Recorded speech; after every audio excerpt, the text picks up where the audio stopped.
89 ஜனவரி 21 வெற்றி பெற்ற கருணாநிதி அவர்கள் 2 ஆண்டுகள் ஆட்சி செய்த பொழுது அவர் ஆட்சி கிடைக்கப்பட்டு மீண்டும் 91 அம்மா அவர்களின் ஆட்சி தொடங்கியது. தமிழகத்திலே சிறப்பான ஆட்சி தந்தார்கள். இருந்தாலும் 96 நமது இயக்கம் தோல்வியுற்றது. திரும்பவும் 2001 அம்மா அவர்கள் ஆட்சிக்கு வந்தார்கள். 5 ஆண்டுகள் சிறந்த ஆட்சி கொடுத்த பொழுதும் 60-70 எம்எல்ஏக்களை பெற முடிந்ததை தவிர திமுக மைனாரிட்டி ஆட்சி அமைத்தது. அதை தொடர்ந்து அம்மா அவர்கள் 2011 ஆட்சி அமைத்தார்கள். மாபெரும் வெற்றி பெற்று தமிழகத்திலே ஆட்சி அமைத்து தொடர்ந்து 2016 அம்மா அவர்கள் ஆட்சி பெற்று புரட்சி தலைவர் வழியிலே தொடர்ந்து 2வது முறை ஆட்சிக்கு வந்தார்கள். அவர் உடல்நலம் குன்றி நம்மை விட்டெல்லாம் மறைந்த பிறகு இன்று வரை என்னென்ன அலங்கோலங்கள் இன்றைக்கு தமிழகத்திலே நடைபெற்றுக் கொண்டிருக்கிறது என்பது உங்கள் அனைவருக்கும் நன்றாக தெரியும். எந்த காரணத்திற்காக புரட்சி தலைவர் இந்த இயக்கத்தை தொடங்கினாரோ அவர் 67 திராவிட முன்னேற்ற கழகம் வெற்றி பெறுவதற்கு அவர்தான் காரணம் என்று பேரறிஞர் அண்ணா அவர்களாலே பாராட்டப்பட்ட புரட்சி தலைவர் அண்ணா அவர்களின் மறைவிற்கு பிறகு கருணாநிதியை முதல்வராக்கியது புரட்சி தலைவர். ஆனால் புரட்சி தலைவரை 72 கட்சியை விட்டு தூக்கி எறிகிறார் கருணாநிதி. அன்றைக்கு அவருக்கு ஏற்பட்ட துரோகத்தால் உருவானதுதான் அனைத்து இந்திய அண்ணா திராவிட முன்னேற்ற கழகம். 30 ஆண்டுகள் கழித்து துரோகத்தால் உருவாக்கப்பட்டதோ அந்த இயக்கத்திலேயே துரோகிகள் உருவாகி அம்மா அவர்கள் மறைந்த பிறகு டிசம்பர் 5 இரவே இந்த பன்னீர்செல்வம் முதல்வராக இருந்துவிட்டு போகட்டும் என்று சொன்ன காரணத்தினால் அனைத்து சட்டமன்ற உறுப்பினர்களும் அவர் வார்த்தைக்கு கட்டுப்பட்டு பன்னீர்செல்வத்தை முதல்வராக ஏற்றுக்கொண்டார்கள். 2 மாதத்திற்குள் அவர் குணம் மாறியதால் அவரது உண்மையான குணம் வெளிப்பட தொடங்கியதால் அவரை முதல்வர் பதவியிலிருந்து எடுக்க வேண்டும். சின்னம்மா அவர்கள்தான் பொதுச் செயலாளராக ஆக வேண்டும், அவர்தான் முதல்வராக வேண்டும் என்று இன்றைக்கு முதல்வராக இருக்கக்கூடியவர் இன்றைக்கு நாமக்கல் மாவட்டத்தை சேர்ந்த அமைச்சராக இருக்கின்ற தங்கமணி உட்பட அனைவரும் இன்றைக்கு அமைச்சர்களாக இருக்கிற அனைவரும் நமது பொதுச்செயலாளரை சந்தித்து நீங்கள் பொதுச்செயலாக வேண்டும் என்று பலமுறை கோரிக்கை வைத்தும் அவர் மறுத்த பிறகு இவர்கள் பொதுக்குழுவை கூட்டி இவர்களாவே அவரை பொதுச்செயலாளராக்கி அன்றைக்கு போயஸ் தோட்டத்திலே அவரிடம் 1 மணி நேரத்துக்கு மேல் மன்றாடி ஏற்றுக்கொள்ள செய்தவர்கள். திரும்பவும் பன்னீர்செல்வம் வழி மாறி சென்று விட்டார். டெல்லியிலே உள்ளவர்களுக்கு ஏஜெண்டாக மாறிவிட்டார். 2 பதவியும் உங்களிடம்தான் இருக்க வேண்டும் என்று சொல்லி அவரை முதல்வராக வேண்டும் என்று தினமும் போயஸ் தோட்டத்திலே வற்புறுத்தியவர்கள் அன்றைக்கு பன்னீர்செல்வத்திடம் அந்த கடிதம் பெறும் பொழுது அங்கே இருந்தவர்கள் திரு பழனிசாமி, திரு தம்பிதுரை, திரு வேலுமணி, திரு தங்கமணி, திரு ஜெயக்குமார், திரு தலவாய் சுந்தரம், திரு செங்கோட்டையன் போன்ற அனைவரும் என்னோடு அங்கே இருந்தார்கள். பன்னீர்செல்வம் அன்றைக்கு பிப்ரவரி 5 நான் அம்மா அவர்கள் மறைவிற்கு பிறகு சின்னம்மா அவர்கள் தான் என்னை முதல்வராக்கினார், அதனால் அவர்தான் முதல்வராக வேண்டும் என்று இவர்கள் எல்லோரும் விரும்பினால் நான் என்ன தவறு செய்தேன் என்று மாத்திரம் இவர்கள் சொல்லட்டும் என்று அவர்களிடம் கேட்டுக்கொண்டிருந்தார். அவர்கள் ஏதோ சொல்ல இவர் ஏதோ சொல்ல ஒரு 20 நிமிடம் கழித்து நான் தலையிட்டு அவர்கள் சொல்வதை விடுங்கள், நான் அவரை சேர்மன் என்று அழைப்பேன். காரணம் 99 நான் அங்கே பெரியகுளத்திலே அம்மா அவர்கள் என்னை பாராளுமன்ற உறுப்பினர் ஆக்கிய பொழுது அவர் அங்கே நகர்மன்ற தலைவராக இருந்ததால் அது தங்கத்தமிழ்ச்செல்வனுக்கு நன்றாக தெரியும். அவரை சேர்மன் என்று தான் அழைப்பேன். அவர் மினிஸ்டர் ஆன பிறகு கூட அவர் என்னை சேர்மன் என்றே அழையுங்கள், அதுதான் எனக்கு பிடிக்கும் என்பார். சேர்மன் முதலமைச்சர் ஆன பிறகு கூட அவர் என்ன சேர்மன் என்று சொல்லுங்கள், ஏனென்றால் அவர் முதலமைச்சர் ஆன பிறகு அம்மாவுடைய தொகுதியை தங்கத்தமிழ்ச்செல்வன் அவருடைய சட்டமன்ற பதவியை 2002 அந்த தேர்தல் வந்தது உங்களுக்கு தெரியும். அம்மா அவர்கள் மீண்டும் முதல்வராவதற்காக ஆண்டிப்பட்டி தொகுதியிலே இடைத்தேர்தல் வந்த பொழுது நானும் தங்கத்தமிழ்ச்செல்வன் மற்ற அமைச்சர்களாக இருந்தவர்கள் அனைவரும் அங்கு பணியாற்ற பொழுது திரு சண்முகவேல் கூட அப்பொழுது பால்வளத்துறை அமைச்சராக இருந்து எங்களோடு அங்கே தேர்தல் பணியாற்றினார். திரு சிவசாமி வந்திருந்தார். பல மூத்த நிர்வாகிகள் எல்லோரும் அங்கே பணியாற்றினார்கள். அப்பொழுது பன்னீர்செல்வம் அங்கு தங்கியிருந்த பொழுது என்னை பார்க்க வேண்டும் என்று நான் குடியிருந்த வீட்டிற்கு வருவதாக இருந்த பொழுது நீங்க முதலமைச்சர், எனது நண்பராக இருந்தாலும் முதலமைச்சர், நான் உங்களை பார்க்கிறேன் என்று அவர் வீட்டிற்கு சென்று பார்க்கிற அளவுக்கு அவருக்கு நான் மரியாதை கொடுத்து வைத்திருப்பேன்.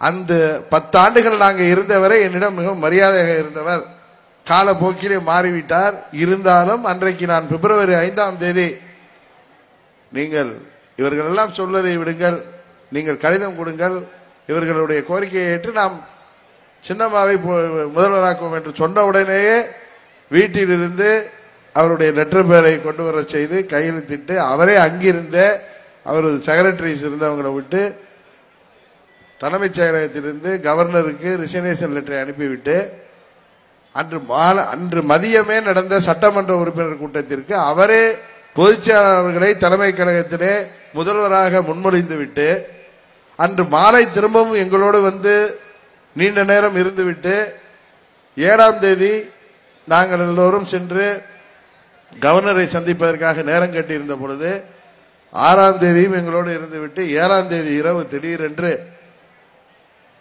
அம்மா அவர்களின் நினைவிடத்திலே சென்று தியானம் இருக்க சென்றார்.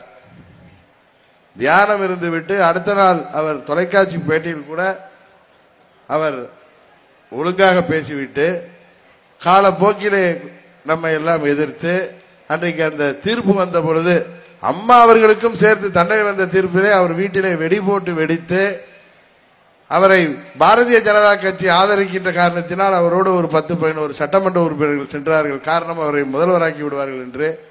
ஆனால் அதையெல்லாம் முறியடித்து பழனிசாமியை அன்றைக்கு நாம் முதல்வராக்கினோம். பிப்ரவரி 14ஆம் தேதி அந்த உச்ச நீதிமன்ற தீர்ப்பை தொடர்ந்து நமது பொதுச்செயலாளர் அவர்கள் பெங்களூர் செல்கின்ற நேரத்திலே நினைத்திருந்தால் என்னை முதல்வராக்கி விட்டு போயிருக்கலாம். என்னிடமே நிறைய சட்டமன்ற உறுப்பினர்கள், குறிப்பாக நமது பழனியப்பன் அவர்கள், திரு செங்கோட்டையன் அவர்கள் போன்ற பல பேர், சின்னம்மா அவர்களும் இல்லை, நீங்கள் இருங்கள் என்று சொல்லிய போது கூட நான் அதை ஏற்றுக்கொள்ளவில்லை. திரு பழனிசாமி அவர்கள் தான் இருக்க வேண்டும் என்று சொன்ன பொழுது இன்றைக்கு பழனிசாமிக்காக வக்காலத்து வாங்கி கொண்டிருக்கிறார் ஒரு மூத்த உறுப்பினர் சேலம் மாவட்டத்தைச் சேர்ந்த செம்மலை. அன்றைக்கு அங்க இருந்த காம்பவுண்ட் ஏறி குதித்து ஊருக்கு போனவர் தான். நான் வீட்டுக்கு போயிட்டு வந்து பார்க்கும் பொழுது திரு செம்மலை ஊரிலே ஏதோ திருமணமோ அது போயிட்டு வந்து விடுகிறேன் என்று சொன்னார். நான் அவருக்கு தொலைபேசியிலே தொடர்பு கொண்டு எல்லா சட்டமன்ற உறுப்பினர்கள் இங்கே இருக்கிறார்கள், நீங்கள் கல்யாணத்தை முடித்துக் கொண்டு வந்து விடுங்கள் என்று சொன்ன பொழுது பழனிசாமி முதல்வராக இருப்பதை நான் ஏற்றுக்கொள்ளவில்லை, நீங்கள் வேண்டுமானால் முதல்வராகுங்கள், நாங்கள் வந்து ஆதரிக்கிறேன் என்று சொன்னவர் அதற்கு பிறகு வரவே இல்லை, பன்னீர்செல்வத்தோடு சென்று விட்டார். ஆனால் இன்றைக்கு பார்த்தால் பழனிசாமி அவர்களுக்கு முதல் பக்கவாத்தியமே செம்மலை தான் பக்கத்திலே இருந்து வாசித்துக் கொண்டிருக்கிறார். அது பழனிசாமி அவர்களை முதல்வராக ஏற்றுக்கொள்ள மாட்டேன் என்று சொல்லிவிட்டு சென்ற திரு செம்மலை ஒரு மூத்த உறுப்பினர் இப்பேற்பட்ட ஒரு மாற்றம் ஏற்பட்டதற்கு என்ன காரணம் என்று எல்லாம் அந்த வல்ல இறைவனுக்குத்தான் தெரியும். அன்றைக்கு அவர் மேல் அந்த கொடநாடு கொலை கொள்ளை வழக்கில திரு பழனிசாமி அவர்கள் மீது அந்த கொலையிலே குற்றச்சாட்டப்பட்ட சயான் அவர்களும் டெல்லியிலே பேட்டி கொடுத்த பொழுது அதற்கு அடுத்த நாள் பதில் சொல்கின்ற பொழுது பழனிசாமி எழுதி கொடுத்ததை வாங்கி வாசித்து அவருக்காக வக்காலத்து வாங்கிய திரு செம்மலை எதற்காக அன்றைக்கு பழனிசாமி முதல்வராவதை வேண்டாம் என்று திரு பன்னீர்செல்வத்தோடு போய் சென்றார் என்று என்பதற்கு அவர்தான் பதில் சொல்ல வேண்டும். இதுபோல இன்றைக்கு அமைச்சர்களாக இருப்பவர் திரு தங்கமணி, திரு வேலுமணி, திரு வீரமணி அவர்கள் ஒரு 5-6 எம்எல்ஏக்களோடு அங்கிருந்து கிளம்புவதற்கு இருந்தவர்களை அன்றைக்கு நாங்கள் தான் தடுத்து நிறுத்தினோம். இன்றைக்கு அவர்கள் தான் இந்த ஆட்சியை நடத்தி கொண்டிருப்பதாக சொல்கிறார்கள். இதுதான் அரசியல் உலகம். பதவி, பணம், அதிகாரம் என்பதற்காக அந்த நாக்கு எப்படியெல்லாம் மாறி பேசுகிறது, என்ன மாதிரி எல்லாம் சொல்கிறார்கள். எல்லாவற்றிற்கும் மேலாக அம்மாவின் மரணத்திற்கு காரணம் இந்த குடும்பம் என்று சொல்கின்ற அளவிற்கு அவர்கள் இருக்கிறார்கள் என்றால் இவர்களுடைய தரத்தை நாம் என்ன சொல்வது? ஆமாம், அரசியலிலே எத்தனையோ துரோகங்களை பார்த்திருக்கிறோம். ஆனால் இப்பேற்பட்ட துரோகிகளை விட்டுவிடக் கூடாது என்று நான் சொல்லவில்லை. ஆர்கே நகர் சட்டமன்ற இடைத்தேர்தலின் பொழுது அங்கே தேர்தல் பொறுப்புக்காக வந்திருந்த திராவிட முன்னேற்ற கழகத்தைச் சேர்ந்த வெளியூர் நிர்வாகிகள் என்னை எங்காவது சந்திக்கும் பொழுது என்னிடம் அவர்கள் சொன்னது, அரசியலில் நாங்கள் எத்தனையோ துரோகங்களை பற்றி படித்திருக்கிறோம், கேள்விப்பட்டிருக்கிறோம். ஆனால் இப்பேற்பட்ட துரோகிகள் நீங்கள் விட்டுவிடக் கூடாது, நீங்கள் வெற்றி பெற வேண்டும் என்று என்னிடம் வாழ்த்தினார்கள். இதுதான் உண்மை. அந்த அளவுக்கு துரோகத்தின் உச்சத்திற்கே சென்று திரு பழனிசாமி அவர்களும் திரு ஜெயக்குமார் அவர்களும் திரு வேலுமணி அவர்களும் திரு தங்கமணி அவர்களும் திரு KP அன்பழகன் அவர்களும் சட்ட அமைச்சராக இருக்கின்ற திரு CV சண்முகம் அவர்களும் இன்னும் சில சட்டமன்ற உறுப்பினர்களும் இன்றைக்கு பேசுவதை பார்த்தால் என்னமோ இவர் ஆயுள் காலம் முழுவதும் அமைச்சர்களாக இருக்க போவர்கள் போலவும் ஆயுள் காலம் முழுவதும் சட்டமன்ற உறுப்பினர்களாக இருப்பவர்கள் போலவும் ஏதோ நாங்கள் எல்லாம் ரோட்டிலே கிடந்தவர்கள் போலவும் அவர்கள் அம்மா வீட்டிலே வேலை செய்தவர்கள் என்பது போலவும் பேசிக் கொண்டிருக்கிறார்கள். இந்த சண்முகம் 2000 யாரால் மாவட்ட பேரவை செயலாளர் ஆனார் என்பது அங்கு அந்த விழுப்புரம் மாவட்டத்தில் உள்ள அனைவருக்கும் தெரியும். அவர் யாரால் சட்டமன்ற உறுப்பினர் ஆனார் என்பதும் அனைவருக்கும் தெரியும். அவர் யாருடைய சிபாரிசால் அமைச்சரானார் என்பது விழுப்புரம் மாவட்டத்தில் உள்ள நமது கட்சி நிர்வாகிகளுக்கு அவர் கூட இருப்பவர்களுக்கு கூட தெரியும்.